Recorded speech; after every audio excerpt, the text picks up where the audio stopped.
ар бирибизди жаратуучубуз болгон Аллах Таалага жакындатып турган өзгөчө бир темага токтолмокчубуз. Алда болсо тобо деген тема.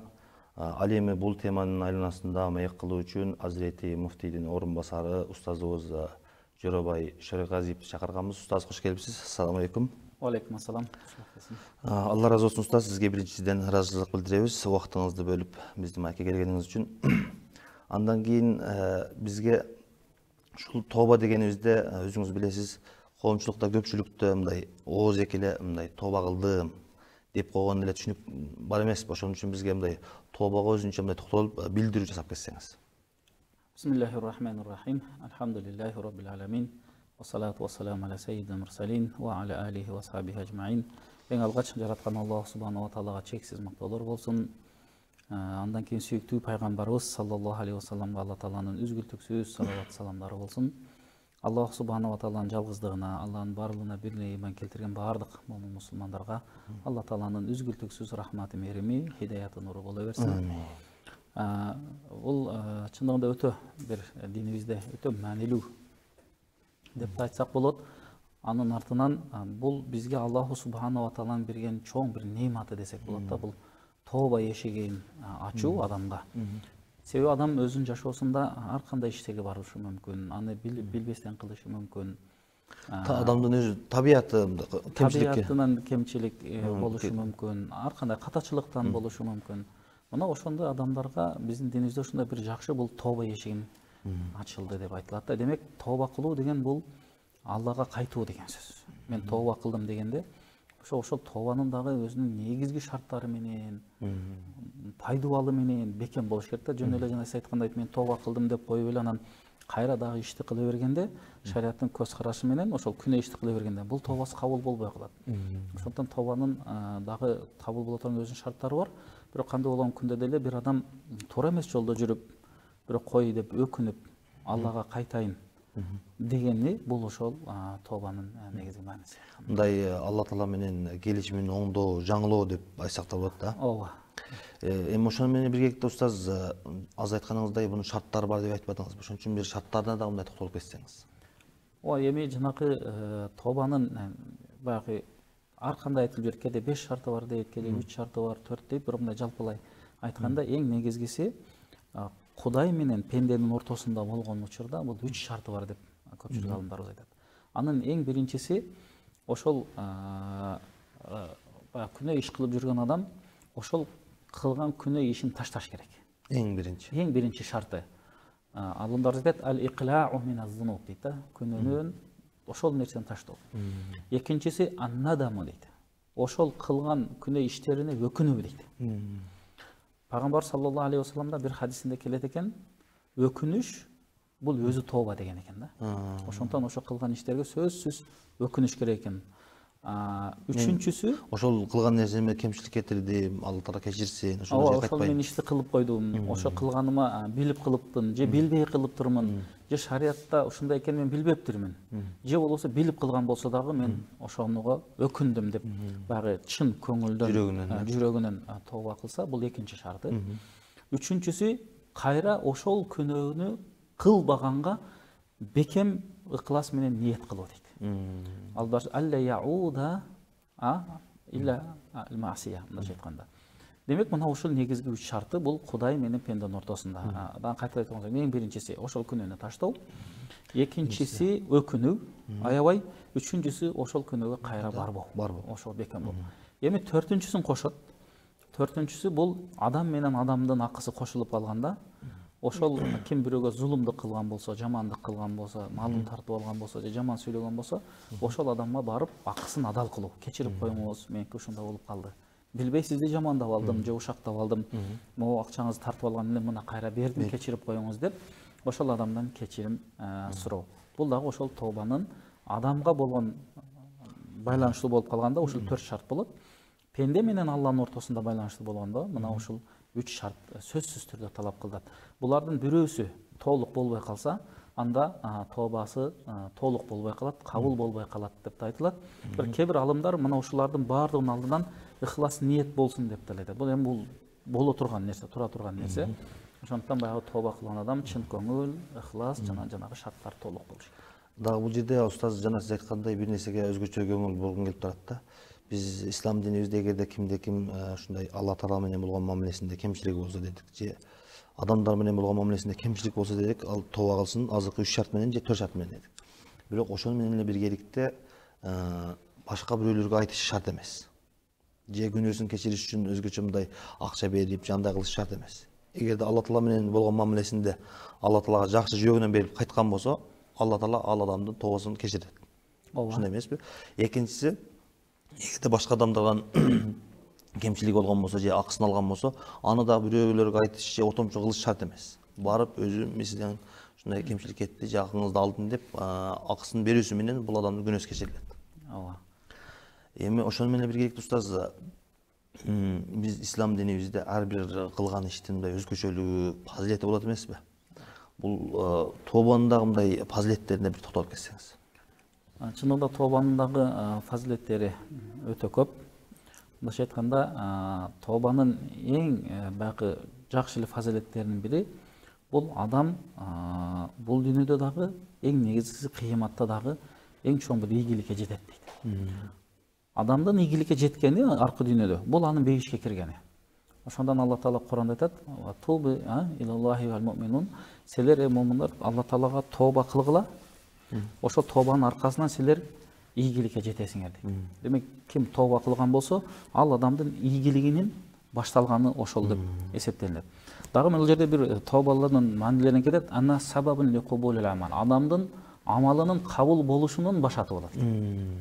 Мисалы, мен тооба кылган болсам, демек тооба кылгандан кийин Алла кабыл кылган болсо, башка жакшы иштерди кылып баштадым. Демек, менин жакшы кылган иштерим, жашоомдун бурулуп шариатка ылайыктуу, же болбосо кайрымдуулуу иштер, туугандар менен мамилени бекемдөө иштер, деги эле Алла Тааланын парз кылып берген буйруктарын аткаруу, мына ушулардын баардыгынын кабыл болуусуна бул себеп болот дейт. Себеби бул өтө адамдын, айрыкча момун мусулмандын кыяматка кандайдыр бир азык менен бара турган сөзсүз бул керек болот.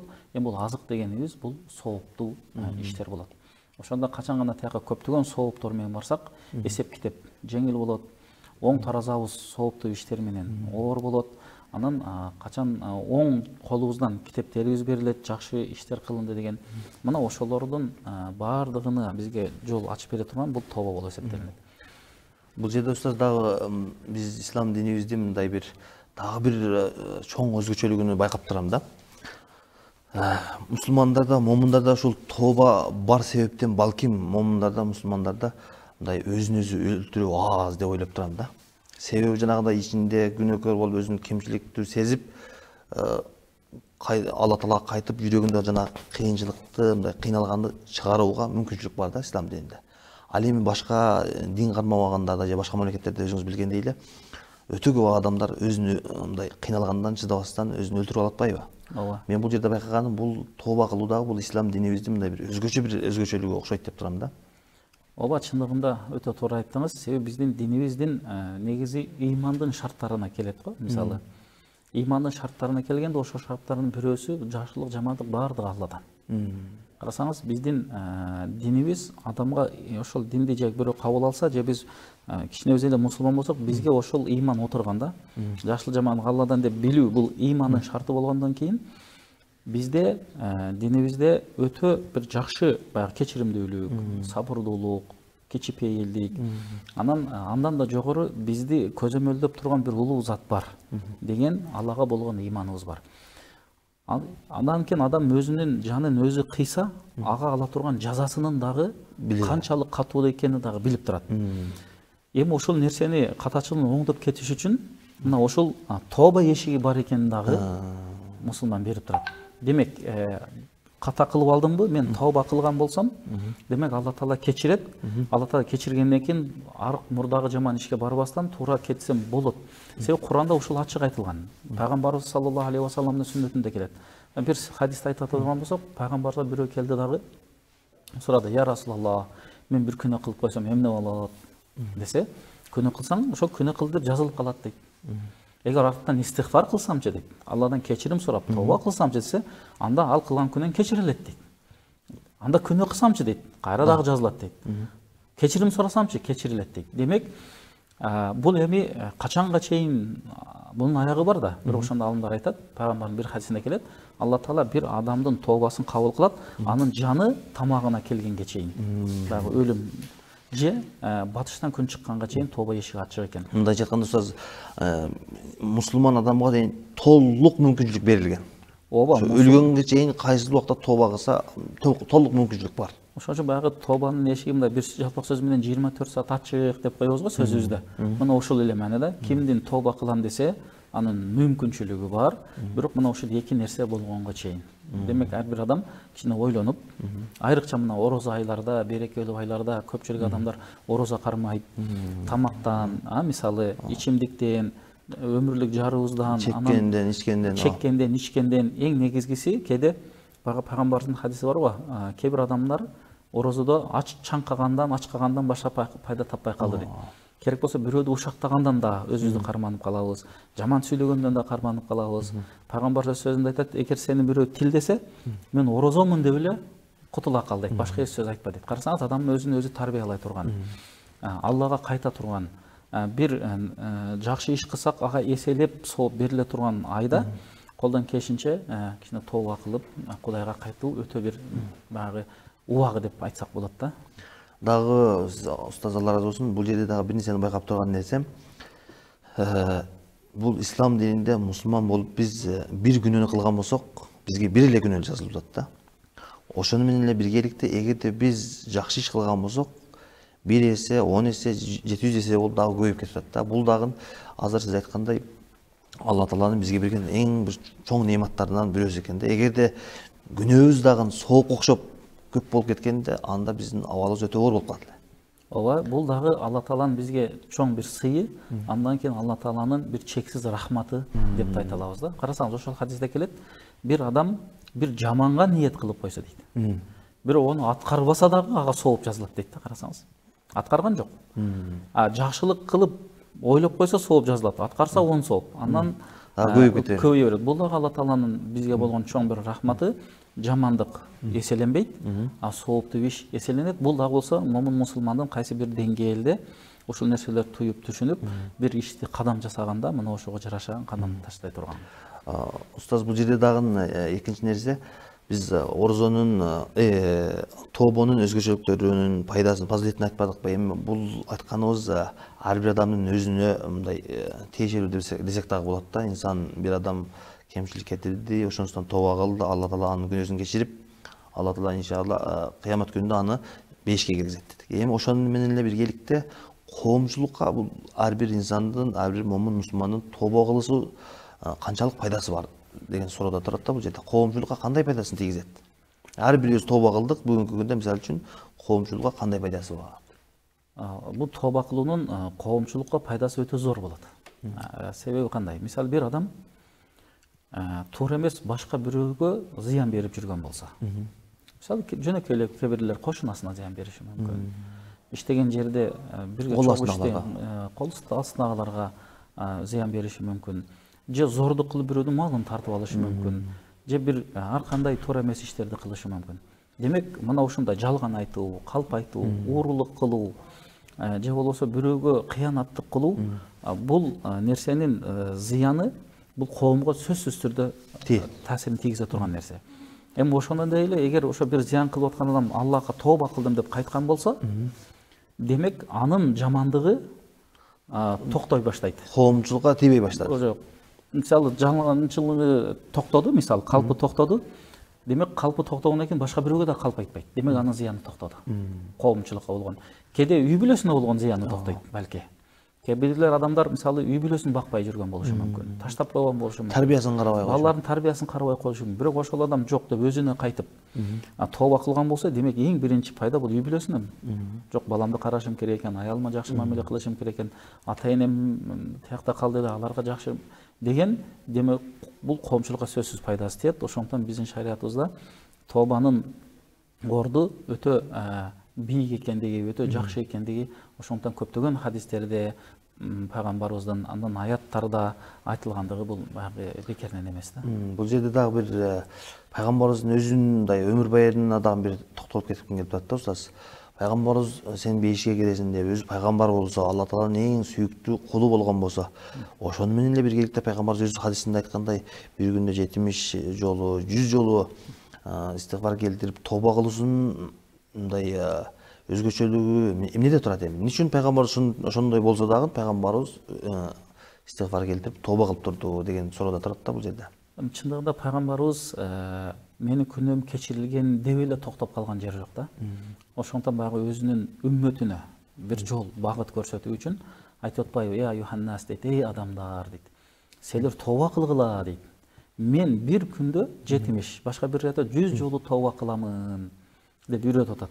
Аябай бутунда турбай калганча намаз окуганда Айша энебиз айтып атпайбы? "Я Расулалла, Алланын элчиси, сиздин күнөөңүздү Алла кечирген болсо, бейишке кире турган болсоңуз, өзүңүздү эмне мынча кыйнап атасыз?" десе айтып атат, "Афала акуна абдан шакура." Мен Алла Таалага шүгүр кылган пендеси болгум келет. Деп баягы ошол Алла Таала күнөөсүн кечиргендигине эле таштанып, ошого таянып калбастан, балки өзү дагы истигфар айтып, өзү дагы тообаны кылып, өзүнүн кийинки үммөтүнө дагы ушундай бир тообаны айтып жүргөнгө, дайыма истигфар кылып жүргөнгө, Аллага кайтууга үйрөткөнү бул пайгамбар саллаллаху алейхи вассаламдын бизге болгон жол көрсөтүүсү деп билебиз. Ошону менен эле биргеликте устаз пайгамбарыбыздан кийинки эле эң биз үчүн үлгү болгон жана бул дүйнөдө туруп Алла Тааланын ыраазычылыгына жетип, силер бейиши болдуңар деген сүйүнүчкө жеткен адамдар булар пайгамбарыбыздын достору, сахабалар эмеспи? Ооба. Ошон үчүн бизге ошолордун ушундай Алла Тааланын сүйүүсүнө ээ болуп, ушундай мындай биздин азыркы тил менен айтканда алтын доордо жашаган адамдардын дагы тообасынан мындай мисал келтирип кетсеңиз. Эми бул чындыгында пайгамбар саллаллаху алейхи вассалам сахабалар жөнүндө айтып атат. "Би аййихим ақтадайтум ихтадайтум" дейт. Менин сахабаларым жылдыз сыяктуу дейт асманда. Кимисин ээрчисеңер, силер туура жолдо жүргөн болосуңар деп. Ошол андан сахабалардын ичинен дагы ошол хулафай арба аларды, мисалы Абу Бакр, Умар, Усман, Али радhiyallahu анхунун дагы жолдорун бекем кармагыла деп пайгамбарыбыз айтып кеткен. Сонда бул сахабалар пайгамбар саллаллаху алейхи вассаламдын таалимин, Курандын түшүп атканын көргөн сахабалар болгондуктан булар дагы дайыма ошондой Аллага кайтуучу болгон да. Мисалы ошолордон кээ бир мисалдарды айтсак, мисалы Аммар ибн Ясирдин мисалы бар. Аби Мас'уд ал-Ансаринин, Абу Лабабанын ошолордо окуялары бар. Мисалы ошолордон бирөөсүн айтсак, ошо Аби Мас'уд ал-Ансари эми ал убакта кулчулук заман болгон да. Бир кулун уруп атканда, сабап атканда артынан пайгамбарыбыз келип калган экен. Артынан туруп, "Я Абу Мас'уд, Алла Тааланын сен буга күчүң жетип атабы? Алла Тааланын сага күчү жетет. Билип кой" дегенде тиги токтоп калды дейт. Калчайып караса пайгамбарыбыз экен дейт. Эч ойлонбостон туруп, "Ушул менин кулумду мен азат кылдым, бошоттум" дейт да. Эч бир пайгамбарыбызга мындай кылды деген жок. Ошондой туура эмес иш кылды деген жок. Мындай ката кечилди деген жок. Түз эле ошол кылган ишине өкүнүчүн ошол баягы кулун азат кылган менен айтып атат. Амар ибн Ясир, мисалы Ясир атасы, Сумайя апасы көз алдында кыйналып, керек болсо атасы менен апасын көз алдында өлтүрүштү. Аммарды. Өзүнүн аябай катуу кыйынчылыктан кийин пайгамбарыбызды, сен пайгамбарыбызды тилдесең, биз сени кое беребиз дегенден пайгамбарыбызды тилдеп коет. Кийин аябай өкүнүп пайгамбарыбызга барганда, сен жүрөгүң ошондой эмнени сезип атты десе, пайгамбарыбызга айтып атат, мен жүрөгүм ыйманга толук болчу десе, пайгамбарыбыз айтат, кайра келип кыйнасалар, кайра эле ошол сөздү айтып кое бер дейт. Демек, бул адамдын жүрөгүндө эч бир өзгөрүү жок, баары бир Кудай деген сөз бар экендигин, ыйманы бар экендигин далилдеп турат. Чындап окшогондагы окуялар өтө көп. Бул пайгамбардын сахабаларынын окуяларын окуп үлгү алсак болот. Устаз, Алла разы болсун. Бул жерде эми бизге эң мен оюмча таасирлүү боло турган нерсе, азыркы Абу Масудга айтылгандай пайгамбар саллаллаху алейхи вассаламдын айткан сөзү бүгүнкү күндө ар бирибиздин кулагыбызда ар дайым мындай угулгандай болуш керек экен деп ойлоп турам да. Кимибиз кандай күнөөгө барбайлы, "Эй, паланча, сен үчүн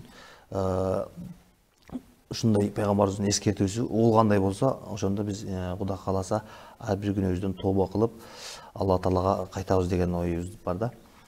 Сизге биринчиден келгениңизге дагы ыраазычылык билдиребиз. Жакшы бизге аяттарды, хадистерди айтып бердиңиз. Алла разы болсун. Жана Аллах субханаху ва таала сиздин илимиңизге береке пейиз берип, кыргыз элибизге пайдалуу кылган болсун.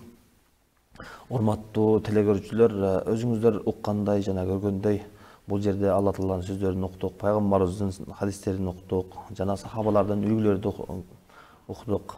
Баарыбызды Аллах субханаху ва таала өзүнүн сүйгөн кулдарындай тооба кылууду насип кылган болсун. Кийинки берүүдөн жолукканча саламатта болуңуздар. Ассаламу алейкум ва рахматуллахи ва баракатуh.